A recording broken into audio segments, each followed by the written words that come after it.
Hello बच्चों, आज हम लोग 9th क्लास के थ्योरम पढ़ने जा रहे हैं। Theorem number 8।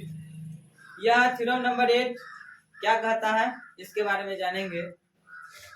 बहुत सारे बच्चे हैं जो कहते हैं कि 9th का थ्योरम हमको समझ में नहीं आता है, अब आप हमें 9th के थ्योरम पढ़ाइए। तो हम इस बार आप लोगों के लिए 9th का थ्योरम लेके आए हैं त्रिभुज से संबंधित। और त्रिभुज से संबंधित थ्योरम में सबसे पहला थ्योरम आता है थ्योरम नंबर 8, जिसका स्टेटमेंट है त्रिभुज के तीनों कोनों का योगफल 180 डिग्री है। और यह हमको साबित भी करना है। और यह क्लास 9th के लिए है, बहुत ही आसान भाषा में आपको समझाएंगे। और चलिए वीडियो को स्टार्ट करते हैं। सबसे पहले एक त्रिभुज की संरचना करते हैं। ठीक, ए है, बी है और सी है। ए बी सी क्या है? त्रिभुज है। और त्रिभुज में कभी भी थ्योरम को याद रखिएगा, कभी भी थ्योरम को सिद्ध करने से पहले 3-4 चीज आपको हमेशा याद रखना है, किसके बाद क्या करना है। सबसे पहली बात है, सबसे पहले लिखा जाता है स्टेटमेंट। स्टेटमेंट लिखा जाता है। स्टेटमेंट कह सकते हैं, ऐसे हम आपको साधारण प्रतिज्ञा के नाम से भी जाना जाता है और इसको कथन भी कहते हैं।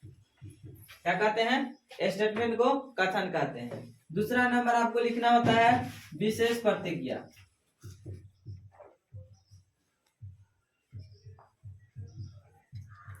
तीसरा नंबर आपको लिखना होता है रचना। अगर जरूरत पड़े तो, अन्यथा नहीं लिखा जाता है।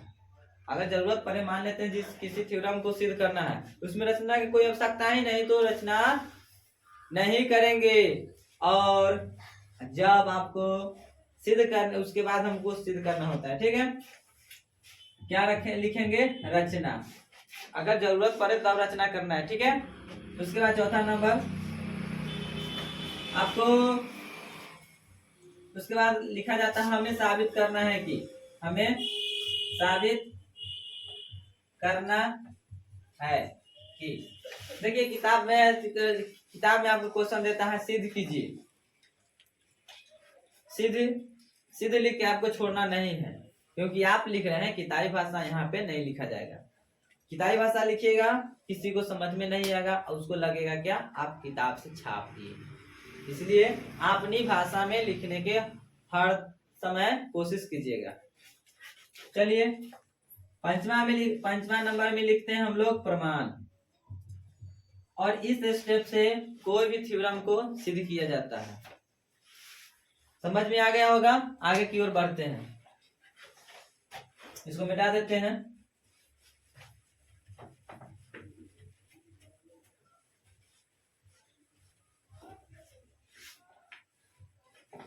चलिए थ्योरम नंबर 8 में क्या कर रहा है, स्टेटमेंट लिखते हैं। स्टेटमेंट, त्रिभुज के तीनों कोनों का योगफल 180 डिग्री होता है। ये आपका स्टेटमेंट है थ्योरम का। अब हमको इसके विशेष प्रतिज्ञा लिखेंगे। हम लोगों को इसके विशेष प्रतिज्ञा लिखना था। इसका थ्योरम नंबर 8 का कभी भी विशेष प्रतिज्ञा लिखा जाता है तो आपका थ्योरम का स्टेटमेंट यदि आपका बोला जाता है विशेष प्रतिज्ञा लिखा जाता है, वो आपके पिक्चर से लिखा जाता है। ठीक है, किससे लिखा जाता है? पिक्चर से। विशेष प्रतिज्ञा। विशेष प्रतिज्ञा में क्या लिखा जाता है? माना कि त्रिभुज एबीसी एक, माना कि एबीसी क्या है? त्रिभुज है। और तो आपको कुछ दिख रहा है? नहीं, तो कुछ नहीं लिखा जाएगा। जो आपके पिक्चर में दिखाया जाएगा वही लिखा जाता है। ठीक है, माना कि ए बी सी एक त्रिभुज है। याद रखना विशेष प्रतिज्ञा में जो ही लिखते हैं वही हम यहाँ पिक्चर भी बनाते हैं। यहाँ ये नहीं कि यहाँ पिक्चर कुछ और बना ले और विशेष प्रतिज्ञा में कुछ और लिख दिए, ऐसा नहीं करना होता है। उसके बाद आता है इस थ्योरम में हमको रचना करने की आवश्यकता होती है। बिना रचना किए हुए हम साबित नहीं कर सकते हैं कि त्रिभुज के तीनों कोनों का योगफल 180 डिग्री होता है। अधिकांश क्वेश्चन को बनाने के समय में त्रिभुज के तीनों कोनों का योगफल 180 डिग्री लेते हैं, लेकिन आज हम आप लोगों को बताने जा रहे हैं कि त्रिभुज के तीनों कोनों का योगफल 180 डिग्री किस प्रकार आता है। यहाँ तो रट के रखे हुए हैं ना, त्रिभुज के तीनों कोनों का योगफल 180 डिग्री होता है। आज हम लोग बताएंगे आज हम आप लोगों को बता देते हैं कि त्रिभुज के तीनों कोनों का योगफल 180 डिग्री किस प्रकार होता है। चलिए रचना करते हैं। रचना में लिखने से पहले हम यहाँ पे रचना कर लेते हैं पिक्चर। ये हमारे पास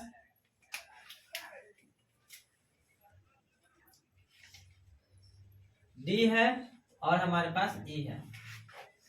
त्रिभुज है, त्रिभुज के शीर्ष ए है और त्रिभुज के शीर्ष ए से डी बीसी के समांतर रेखा खींचते हैं। ठीक है, डी बीसी के समांतर त्रिभुज एबीसी के शीर्ष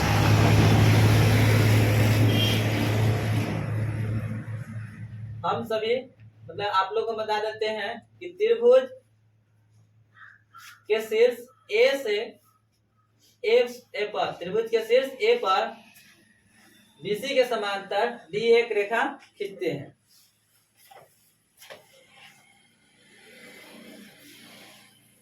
देखिए त्रिभुज ए बी सी के शीर्ष ए पर बीसी के समांतर डी रेखा खींचा। हमने रेखा खींचा। देखिए अब हमको लिखना होता है हमें साबित करना क्या है। तो सबसे पहले हम इसको एंगल 1 लिखेंगे, एंगल 2 लिखेंगे, एंगल 3 लिखेंगे। कोई दिक्कत नहीं है ना। चलिए एंगल 1, एंगल 2, एंगल 2, एंगल 3। तो लिखिए हमें साबित करना है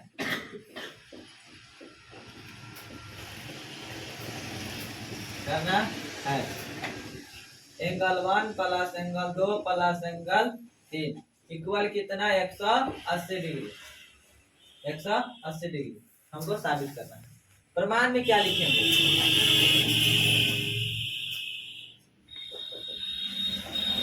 प्रमाण में हमने क्या लिखा? सॉरी यहाँ पे हमको लिखना चाहिए बीसी लिखना चाहिए। ठीक है, यहाँ पे हमको बीसी लिखना चाहिए। प्रमाण में हम लोग क्या लिखें पहले समझा दे तो उसके बाद हम लिखते हैं। मेरा आदत यही है, पहले समझाना फिर बाद में लिखना। सबसे पहले क्या करेंगे, ये हमारा डी जो समांतर है बीसी के, तो हम लोग जानते हैं जब रेखाएं समांतर होता है। देखिए डी रेखा को बीसी समांतर है, बीसी समांतर डी के, और ए बी एक रेखा है इसको काटती है। तो ये जो कोण बनेगा यहाँ पे इसके क्या होंगे? बराबर। बात सही है। क्यों? क्योंकि जब दो समांतर रेखाओं को एक तिर्यक छेदी रेखा काटती है तो एकांतर कोण बराबर होते हैं। कल बताए थे यहाँ पे एकांतर कोण बराबर हो जाए। ठीक उसी प्रकार यहाँ भी होंगे, ये वाला और ये वाला बराबर। जब दो यहाँ पे क्या हो जा रहा है, देखिए कि डी समांतर है बीसी के और इसी रेखा जो है दोनों रेखा को काट रही है, और काट रही थे एकांतर कोण तो भाई बराबर हो जाएंगे, बराबर होंगे। ये दोनों कोण बराबर होंगे, और दोनों कोण जब बराबर होंगे, और ये ध्यान में रखना है ये वाला कोण बच गया एंगल 3। तो दोनों तरफ एंगल 3 को हम लोग जानते हैं। दोनों तरफ क्या करेंगे? देखिए ये हम लोग जानते हैं रेखा के ऊपर बना कोण 180 डिग्री का होता है, और 180 डिग्री ये हो जाएगा। ये मान लेते हैं ये 1 है और ये हम लिख लेते हैं 4, ये हो जाएगा 5, एंगल 1 एंगल 4 के बराबर, एंगल 5 एंगल 2 के बराबर। और हम लोग जानते हैं रेखा पर बना कोण 180 डिग्री का होता है, इसलिए 3 4 5 तीनों का योगफल 180 डिग्री हो जाएगा ना।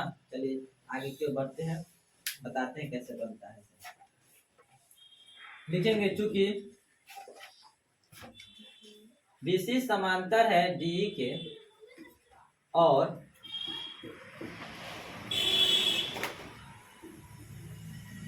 उसे AB रेखा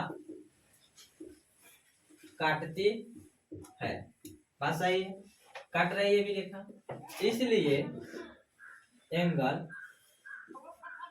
एंगल 4 बराबर हो जाएगा एंगल 1। ये आपका समीकरण 1। फिर उसी प्रकार क्योंकि BC समांतर है DE के और उसे AC रेखा काट रही है। क्या काट रही है? AC रेखा, और उसे AC रेखा काटती है। ठीक, इसलिए क्या हो जाएगा, ये वाला एंगल इसके बराबर हो जाएगा। एकांतर कोण यहाँ लिख दीजिएगा तो बेहतर रहेगा, समझ में सबको आ जाएगा।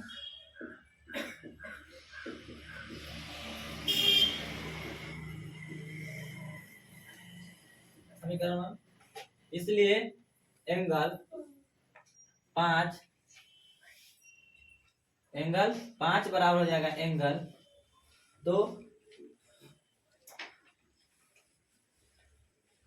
एकांतर कोण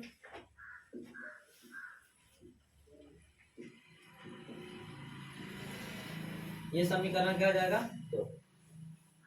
अब देखना है आपको क्या है,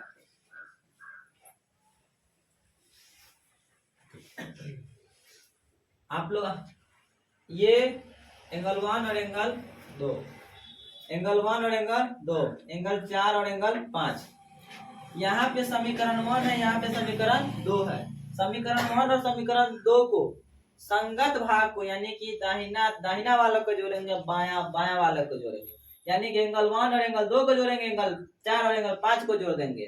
ठीक, तो लिखेंगे समीकरण, चलिए यहाँ पे नहीं लिखते हैं, इस तरफ लिखते हैं यहाँ पे। ठीक, समीकरण 1 प्लस समीकरण 1 तथा समीकरण 2 के संगत भागों को जोड़ने पर जोड़ दिए। चलिए क्या करेंगे, एंगल 4 प्लस एंगल 5 बराबर एंगल 1 प्लस एंगल 2। कोई दिक्कत है ना। अब दोनों तरफ क्या करेंगे, एंगल 3 जोड़ देंगे, दोनों तरफ एंगल 3 को जोड़ने पर जोड़ दीजिए, angle 4 plus angle 5 plus angle 3 equal angle 1 plus angle 2 plus angle 3।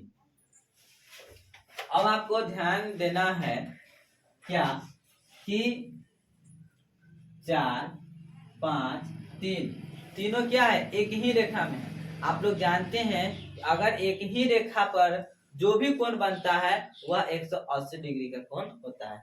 समझ लीजिए एक मेरा हाथ है, इस पर कितना डिग्री का कोण बने, 180 डिग्री का कोण बनते हैं। ऐसी को ना रिजु कोण कहते हैं। इसलिए एंगल 4 एंगल 5 एंगल 3 इक्वल क्या होगा, 180 डिग्री। तो 180 डिग्री बराबर angle 1 plus angle 2 plus angle 3 हो जाएगा। अब इसको अपनी तरफ कर लीजिए, इस प्रकार भी लिख सकते हैं, या करके लिख दीजिएगा angle 1 plus angle 2 plus angle 3 equal 180 degree. यही ना आपको सिद्ध करना है। क्या स्टेटमेंट कहा है, त्रिभुज के तीनों कोणों का योगफल 180 डिग्री होता है। हमको सीधे क्या करना था, यहाँ साबित करना है। देखिए angle 1 plus angle 2 plus angle 3 equal में 180 डिग्री शिफ्ट करना है। तो ये हो गया हमारे पास, ये हो गया प्रूव्ड, प्रूव्ड हो गया। क्या हो गया? प्रूव्ड। अगर यह वीडियो अच्छी लगी हो तो इस चैनल को सब्सक्राइब कीजिए, क्योंकि 9th के हर थ्योरम आपको पढ़ाया जाएगा और